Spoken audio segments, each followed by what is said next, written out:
চিন্তা করিস না মা, সব ঠিক হয়ে যাবে, আমরা তো সাথে আছি। সব ঠিক হয়ে যাবে।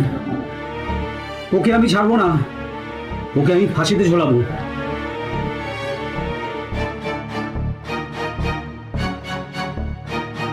কমল, কমল তুই কোথায়? তুই তাড়াতাড়ি আয়।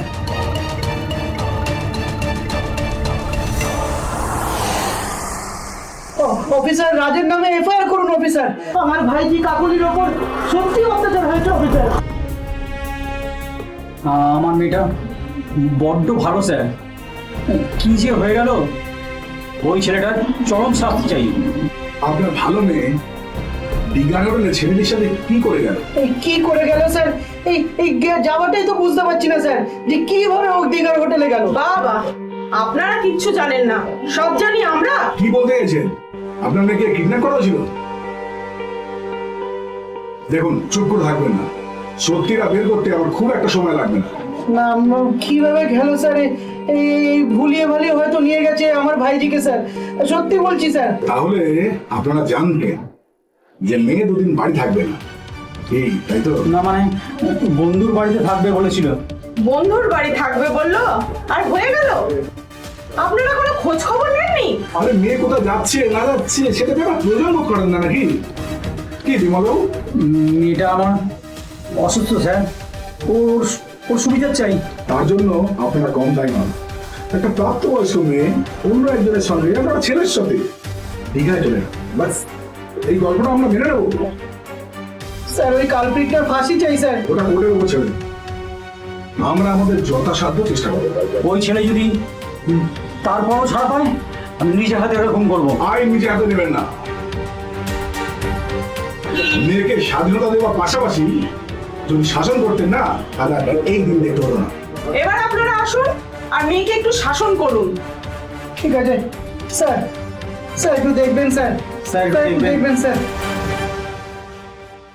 স্যার আমি নির্দোষ স্যার, বিশ্বাস করে আমি এটা করিনি, আমাকে আমাকে ফাঁসানো হচ্ছে, আমি নির্দোষ স্যার, প্লিজ স্যার বিশ্বাস করুন স্যার, আমার ভাই সত্যি বলছে স্যার, ও নির্দোষ স্যার, বিশ্বাস করুন স্যার, ও নির্দোষ স্যার। তাছাড়া ওরা অ্যাডাল্ট, আপনারা এর মধ্যে ঢুকছেন কেন?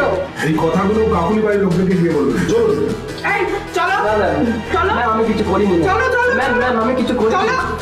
আমি নির্দোষ ম্যাম।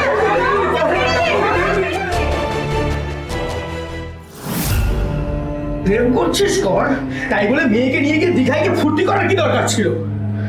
চাকরি করছে বলে লায়ক হয়ে গিয়েছে, মা সম্মান সব তুলে মিশিয়ে দিল। আরে মাথা গরম করছো কেন? পুলিশের হাত থেকে ওকে কিভাবে ছাড়িয়ে আনা যায় সেই ব্যবস্থা করো না। রাজ নাকি মেয়েটিকে ভুলিয়ে ভালিয়ে নিয়ে গিয়েছে, তারপর তাকে নাকি জোর করে রেপ করা হয়েছে, তার বাবা অভিযোগ করে। এত বড় দামনি মেয়েকে বুঝিয়ে দীঘায় নিয়ে চলে গেছে।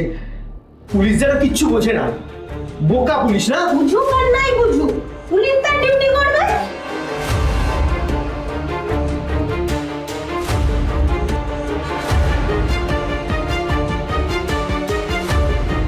রাজ তোমাকে মেনে নিয়েছিল? তোমাদের মধ্যে কোনো প্রেমের সম্পর্ক, তার জন্য তোমরা দীঘায় গিয়েছিলে? যা হয়েছে সবটা খুলে অফিসারকে বল না, ভয় পাস না। তুই শুধু সত্যিটাই বল, ক্রিমিনালটা চরম শাস্তি হবে। ওনাকে বলতে হবে। রাজ আমার বন্ধু, আর আর পাঁচটা বন্ধুদের তুমি যেরকম আমরা ঘুরতে গেছিলাম, ওরকমই ঘুরতে গেছিলাম আমরা। কিন্তু রাত হোটেলের রুমে ও আমাকে জোর জবরদস্তি করে। শান্ত হ। আচ্ছা, তোমরা কজন দীঘায় গিয়েছিলে? আমরা দুজন। I see. ঠিক আছে, দরকার পড়লে আমরা আবার আসবো। হ্যাঁ, পেশেন্টের খেয়াল রাখবো।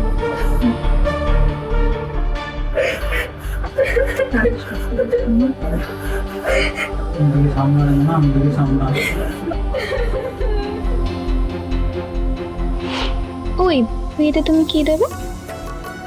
যেটা তোমাকে এতদিন দিয়েছি, ভালোবাসা। ভালোবাসা? ভালোবাসা দিলে হবে না, আমার কিন্তু 7 নড়ির হার চাই। 7 নড়ির হার লাগবে তোমার? ওরে বাবা, সে তো অনেক টাকা। এত টাকা নেই আমার কাছে এখন। আচ্ছা তাই? তুমি নাকি ভালো চাকরি করো? চাকরি করলেই কি দিতে হবে? আমার কাছে এখন অত টাকা নেই, যদি পরে পাই তাহলে তোমাকে দিয়ে দেবো। আচ্ছা তুমি বলছিলে না তোমার খিদে পেয়েছে, তোমার খাবারটা আমি নিয়ে আসি। দাঁড়াও, তুমি কোথায় যাচ্ছ? নিয়ে এসে তোমার খাবারটা। বিশ্বাস করুন স্যার, আমরা একে অপরকে ভালোবাসি, আর আমাদের বাড়ির লোকেরাও জানে সেটা। আমরা বিয়ে করব বলেই এই সম্পর্কটা এগিয়েছি। তাহলে মেয়েটা কেন বলছে তুমি দীঘার হোটেলে? ও কেন মিথ্যা বলছে আমার নামে আমি সত্যি জানি না। আমরা দীঘা গেছিলাম নিজেদের ইচ্ছাতে। আমরা প্ল্যান করে একটা দীঘার হোটেলে গেছিলাম, একটা রুমও বুক করি। যা করেছিলাম তা নিজের ইচ্ছাতেই করেছিলাম। কিন্তু এত ভিড় হবে সেটা আমি বুঝতে পারিনি, তাই ভয় পেয়ে ওকে হসপিটাল নিয়ে গেছিলাম। রুম বুক করেছিলে? হ্যাঁ স্যার, আপনি গিয়ে খোঁজ নিতে পারেন, হোটেলের ফুটেজ চেক করুন।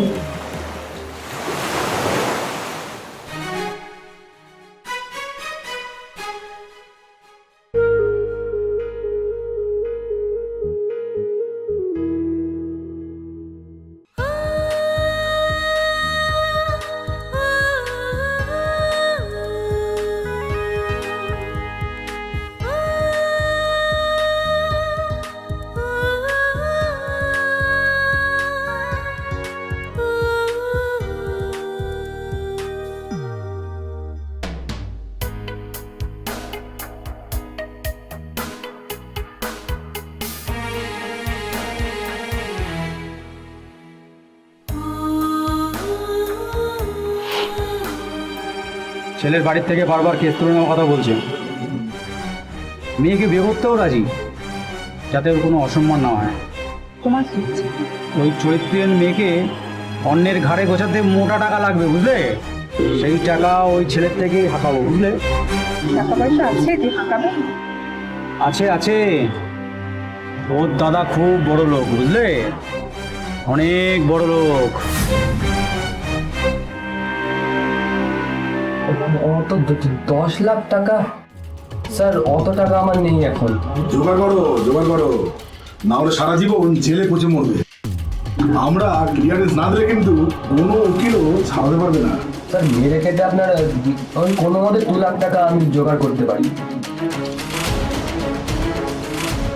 ঠান্ডা কথা ভালো, আর বাড়ির লোকরা চাও, না হলে কিন্তু কিছু দেখুন আপনি যদি করতে পারেন তাই প্লিজ।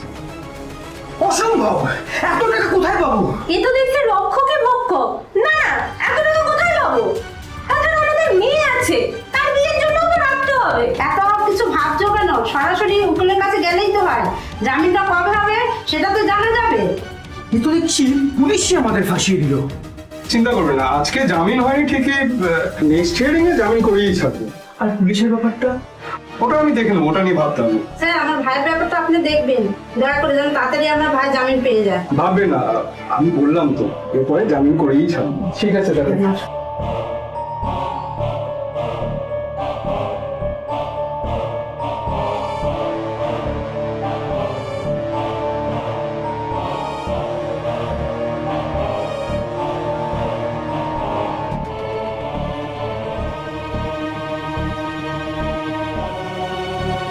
কটা বাজে দেখেছো? সে কোন সকাল থেকে তোমার জন্য এখানে এসে দাঁড়িয়ে আছি। এই বা একটু দেরি হয়ে গেছে, তুমি রাগ করো না প্লিজ। ধরো এখানে যদি আমি দাঁড়িয়ে থাকতাম আর সব ছেলেরা যদি আমার টোন মারতো, তখন তুমি কি করতে? তোমার ভালো লাগতো? তোমাকে যদি কেউ টোন টিটকারি মেরে থাকে সেটা আমি একদম মন থেকে মেনে নিতে পারবো না। আমি তোমাকে সত্যিই ভালোবাসি। সত্যি তুমি আমাকে এত ভালোবাসো?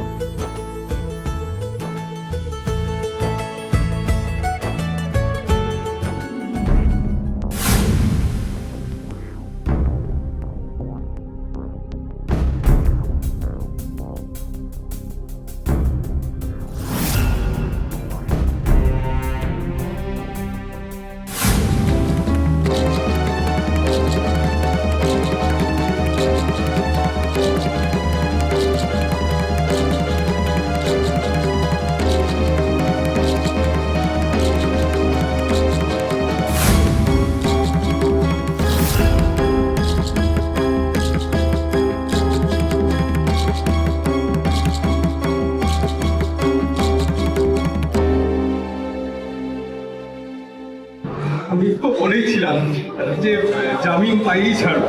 আসলে ওরা দুজনেই সাবালক এবং দীঘার হোটেলে ওরা স্বেচ্ছাতেই গেছিল। হোটেলে ওরা নিজস্ব আধার কার্ডের জেরক্স জমা দিয়েছে এবং সিঙ্গেল রুম বুক করেছে। সেখানে ওরা নিজেরা অনেকক্ষণ ছিল।